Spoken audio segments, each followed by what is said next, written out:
Universidad, Sergio Arboleda presenta.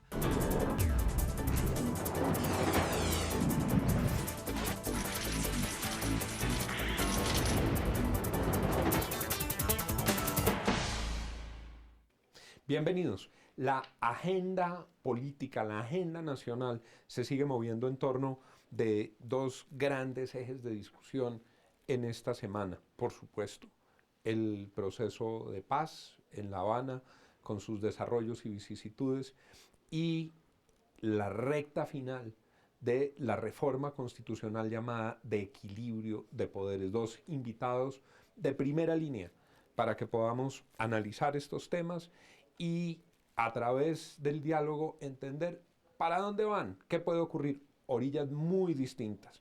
Me da mucho gusto saludar al doctor Carlos Holmes Trujillo, ex candidato a la vicepresidencia, ha sido ministro constituyente, alcalde de Cali, embajador. Doctor Carlos Holmes, bienvenido. Juan, muchas gracias por la invitación y saludo muy afectuosamente a Héctor.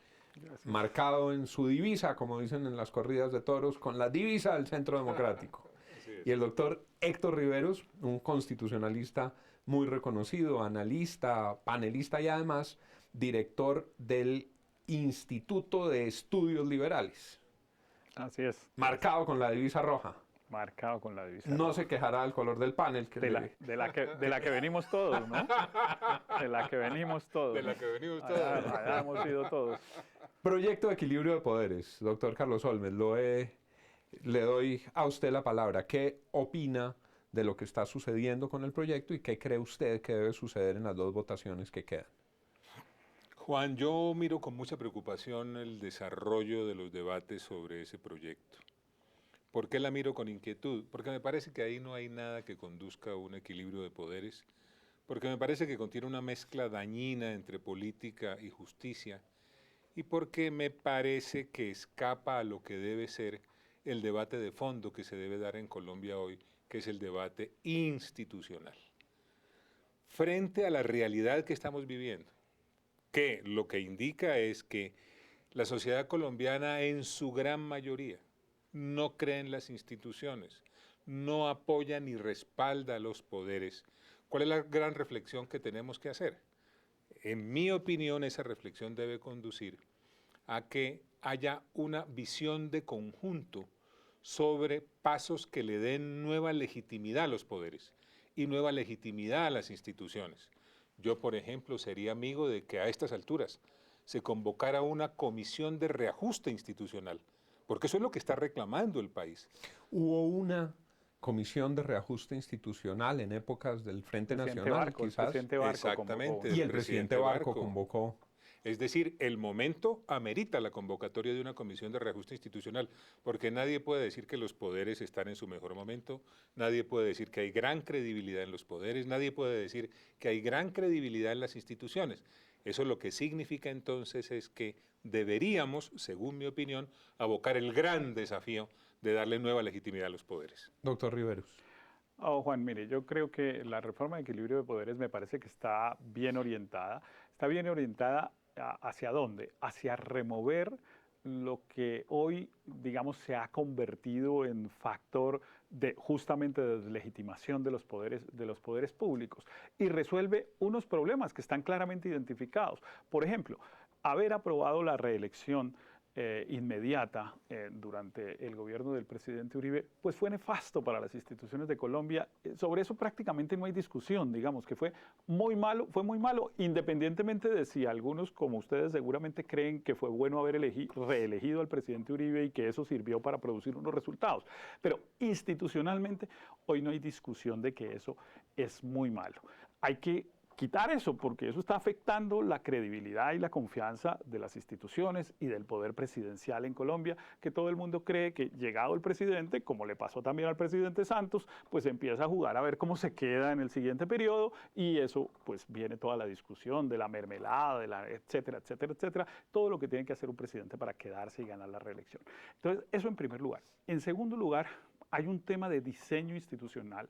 Los constituyentes y el doctor Carlos Holmes fue uno de los más destacados, cometieron unos errores en el diseño de la rama judicial y en particular del gobierno y la gerencia del Poder Judicial. El diseño del Consejo Superior de la Judicatura quedó mal hecho, y quedó mal hecho por una cosa simple que además se dijo en los debates de la Asamblea Constituyente, que era que la administración de los recursos de la rama no debería dársele a los abogados, y menos a aquellos que tenían requisitos para ser magistrado, porque pues los abogados no sabemos administrar nada, y menos una rama que hoy tiene 6 billones de pesos, casi 30.000 empleados, etc. Sin embargo, en ese momento en la Asamblea Constituyente ejerció una influencia importante como hoy la pretenden ejercer los magistrados. Allá llegaban los magistrados de la Corte Suprema a tratar de que no les quitaran el control constitucional, de que no crearan la Corte Constitucional. Estaba pasando una cosa parecida. Ustedes ven que ahora el Consejo estaba expidiendo unos comunicados y una cosa. Eso mismo pasaba en la Asamblea Constituyente. El doctor Calvo lo recuerda. Ya llegaba el doctor Pablo Cáceres, que era presidente de la Corte Suprema. Yo no recuerdo ya quién era el presidente del Consejo de Estado, pero allá llegaba también y se daba un pulso de poderes. Se está haciendo un diseño mucho mejor, mucho más eficaz, o por lo menos eso se espera. Y había un tercer elemento en la reforma, y digo había porque desafortunadamente yo creo que está perdido, y es una desgracia, que era obligar a que las listas de los candidatos a las corporaciones públicas fueran listas cerradas. ¿Para qué? Para dos cosas muy importantes, una consecuencia de la otra, para que hubiera coherencia entre los partidos políticos y para que la relación entre el Ejecutivo y el Congreso se hiciera institucionalmente a través de los partidos. Desgraciadamente eso, que le hubiera elevado el perfil al Congreso, pero mucho, pues no tiene digamos, las mayorías políticas en el Congreso, y esa parte no va a pasar, pero pues las dos primeras seguramente sí. Doctor Carlos Olmes, ¿qué opina usted de los planteamientos del doctor Hombre, Riveros? yo he escuchado con mucho respeto a Héctor, respeto que le tengo desde hace muchos años, pero no coincido con lo que dice. Porque a mí me parece que el tema del Poder Judicial hoy tiene que ver con elementos que van más allá de aquellos que se tratan en el denominado proyecto, mal denominado proyecto de equilibrio de poderes. ¿Tiene eso algo que ver con la enseñanza del derecho? ¿Tiene eso algo que ver con el reclutamiento de los integrantes de la rama? ¿Tiene que ver eso con los antecedentes jurisprudenciales? ¿Tiene que ver con la verdadera seguridad jurídica que está reclamando el país? ¿Tiene que ver con la celeridad que la ciudadanía espera que tenga la administración de justicia para que haya de verdad pronta y cumplida justicia? ¿Tiene eso que ver con las facultades y competencias de la Corte Constitucional que, en mi opinión, se han desbordado? ¿Tiene eso que ver con la relación de las distintas entidades de la rama? No tiene nada que ver con eso.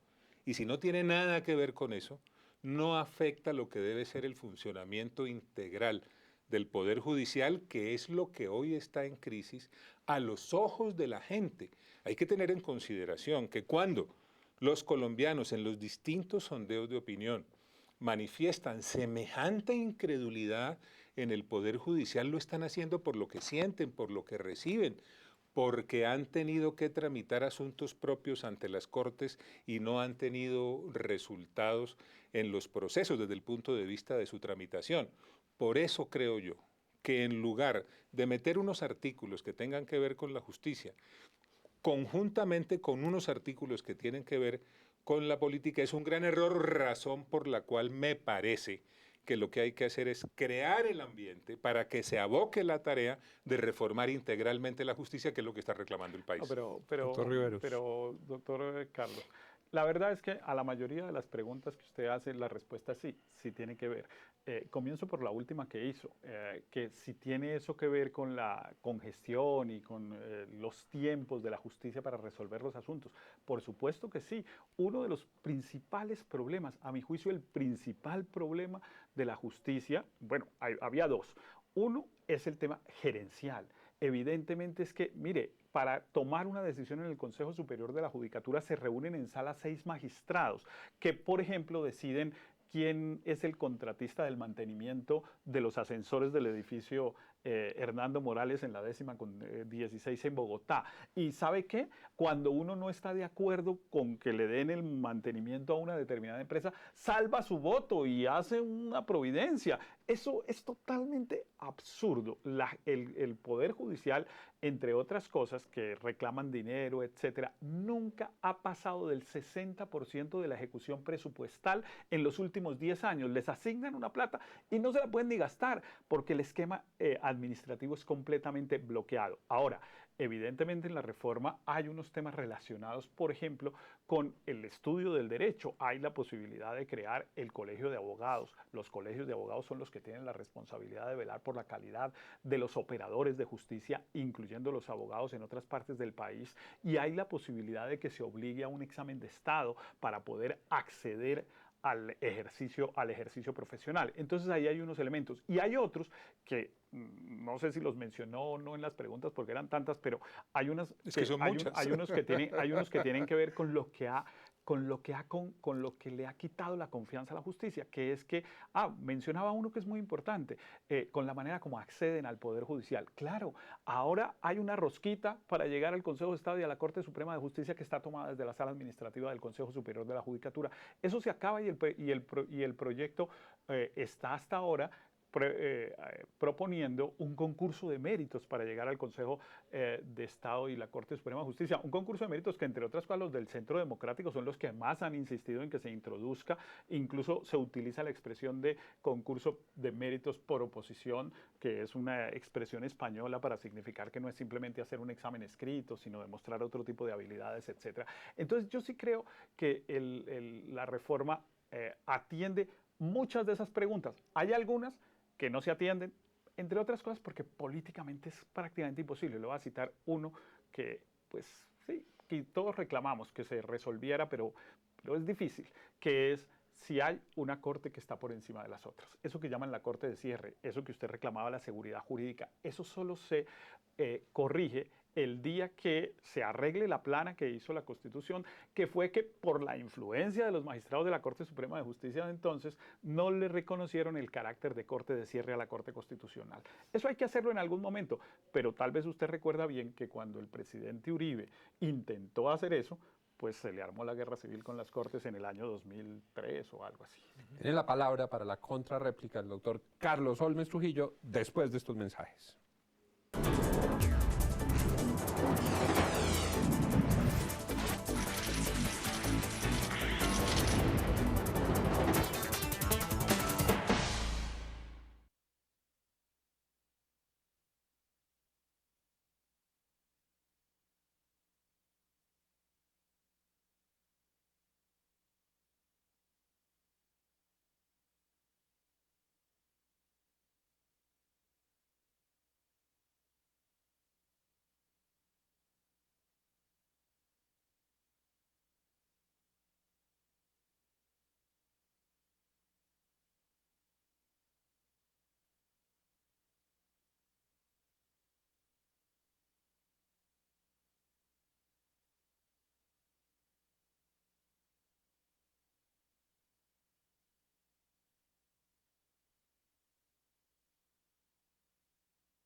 Doctor Carlos Holmes.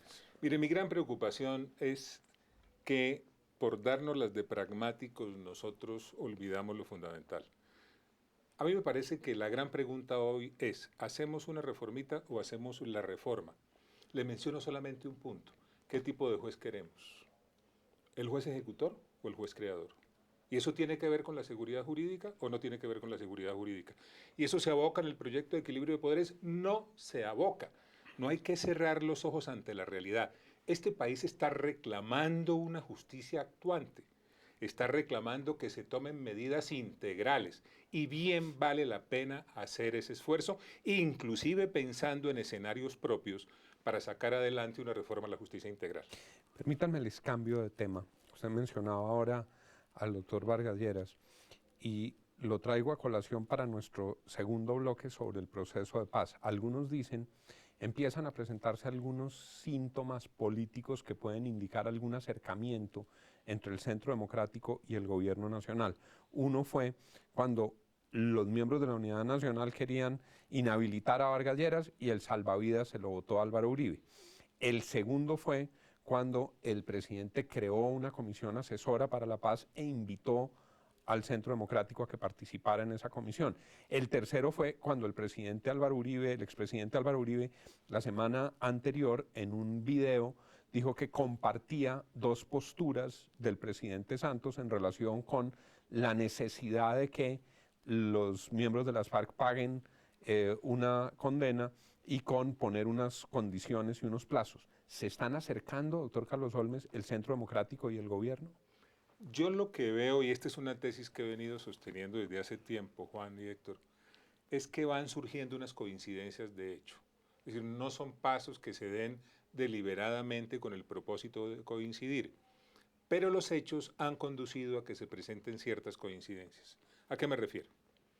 Centro Democrático, como ustedes saben, ha insistido en la necesidad del cese unilateral de fuego y hostilidades de las FARC con concentración y verificación.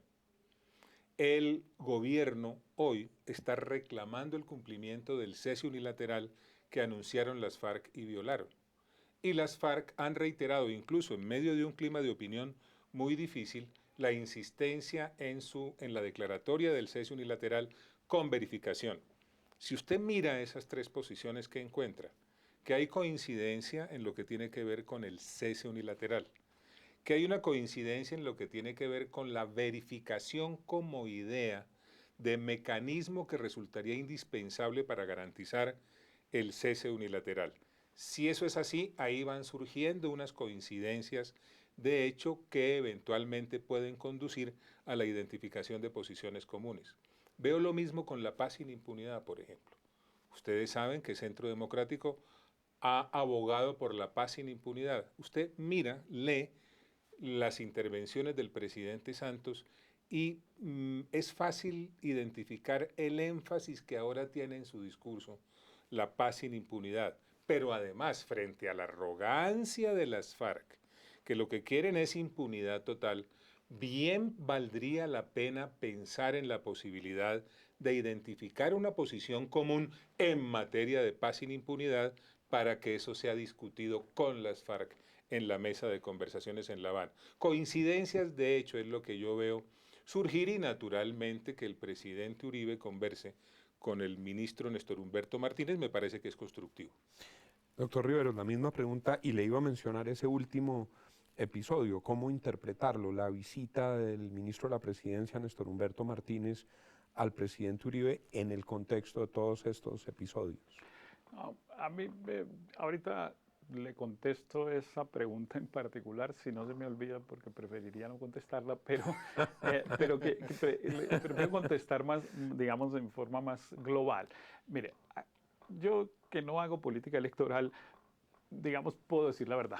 En la política hay una desgracia, y es una desgracia, y es que el éxito mío depende del fracaso del otro. La verdad es que el Centro Democrático necesita que el gobierno fracase. ¿Para qué? Pues para poder ser verdaderamente alternativa de poder. Si al presidente Santos le va maravillosamente bien y a la Unidad Nacional le va maravillosamente bien, pues el Centro Democrático vuelve a perder las elecciones. El Centro Democrático necesita que lo que el presidente Santos está haciendo y proponiendo le salga mal para poder ser alternativa de poder y ganar las elecciones. Esa es la verdad verdadera.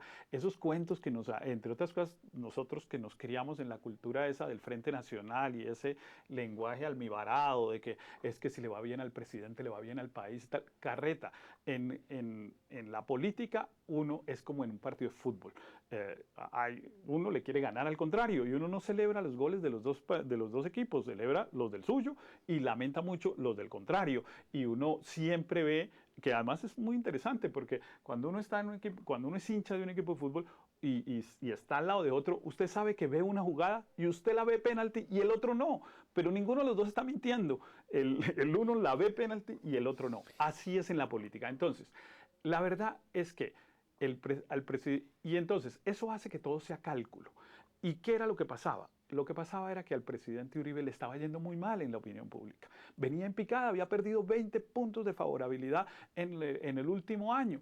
Y pues encontró, seguramente hizo estudios de opinión, etcétera, de qué era lo que pasaba y encontró que volverse un obstáculo, un buey muerto atravesado en la carretera de La Paz, le estaba castigando.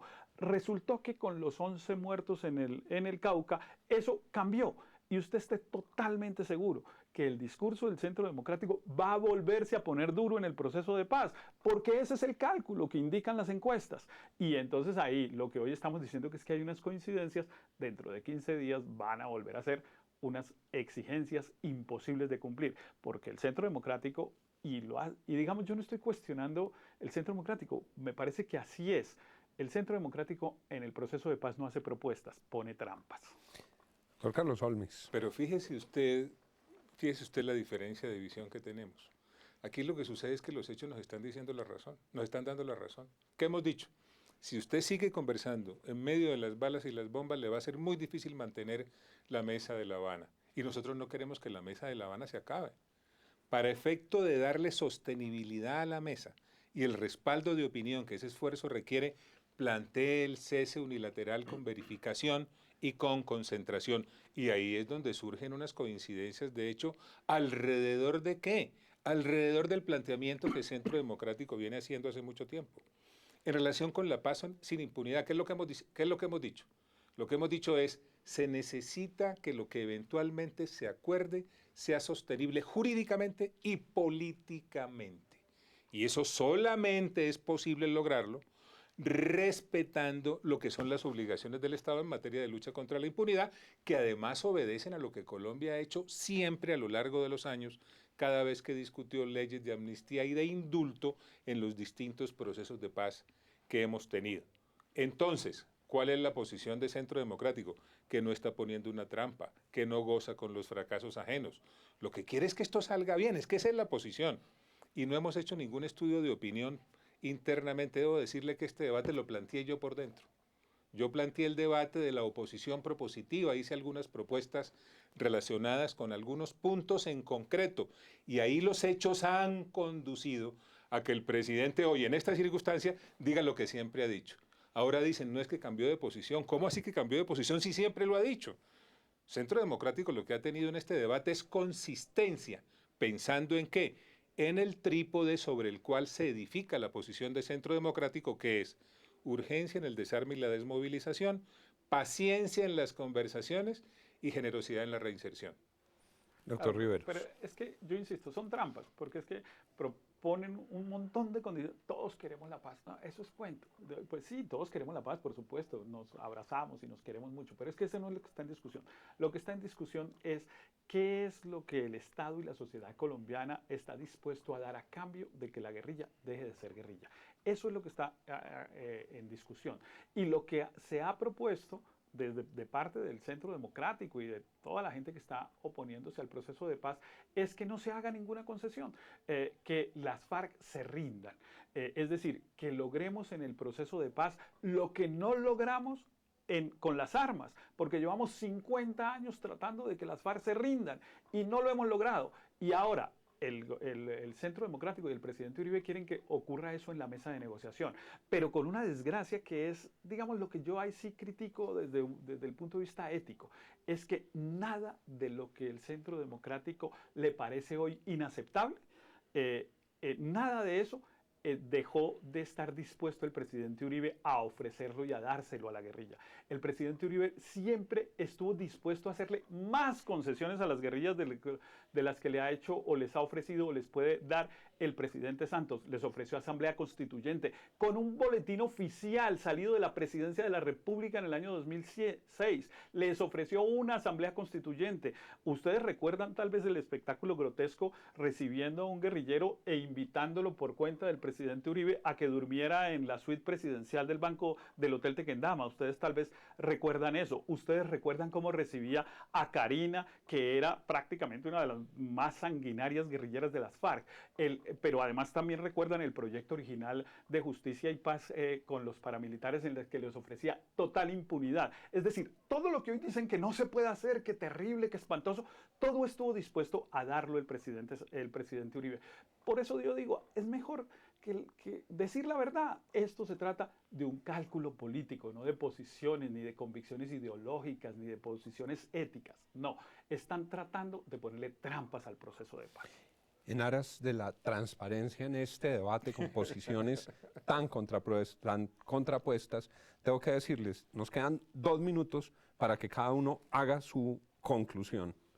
Doctor Carlos Olmos. Pues yo le agradezco a Héctor la defensa que ha hecho del expresidente Uribe. Es decir, él ha recordado, cosa que es bastante importante para el debate nacional, todos los esfuerzos que ha hecho el expresidente Uribe a lo largo de su vida en procura de la paz.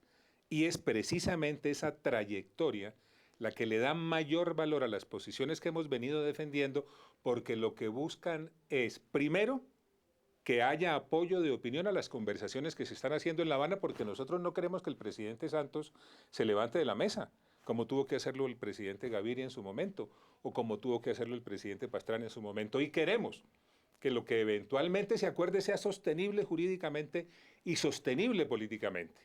Y queremos además que haya un buen mecanismo de refrendación para que se legitime popularmente lo que finalmente se acuerde. Y ahí vendrá la batalla política y conceptual acerca del contenido de los acuerdos. Esa es la posición de Centro Democrático y vamos a seguir trabajando en esa dirección. Pero su minuto final, doctor Riveros. La verdad verdadera es que los políticos son seres humanos y por lo tanto se mueven por pasiones, por vanidades, por prejuicios, etc. El presidente Uribe no acepta que el presidente Santos sea el que termine el conflicto, porque aquí lo que está en juego es quién se juega el capítulo en la historia.